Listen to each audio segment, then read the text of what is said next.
পৃথিবীতে যত ভাষা আছে সবচেয়ে চমৎকার ভাষা হচ্ছে কোরআনের ভাষা। সুবহানাল্লাহ বলে না?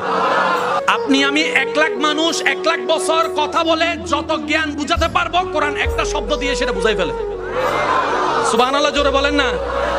একটা জিনিস দেখেন, কোরআন কয় পারা? জোরে বলেন, কোরআন কয় পারা? কয় সূরা? 100। অথচ এই কোরআনে অতীত, বর্তমান, ভবিষ্যৎ সব আছে না নাই? সব রকমের জ্ঞান আছে না নাই? Science, arts, commerce, physics, chemistry, biology, mathematics সব ধরনের জ্ঞান কোরআনে আছে। তো কোরআন 30 পারা না হয়ে কোরআন তো এত বড় হওয়ার কথা ছিল। রব বলে যে তোরা লেখলে এত বড় হইতো। বাণীটা তো আমার, বাণীটা তো আমার। সুবহানাল্লাহ বলেন না?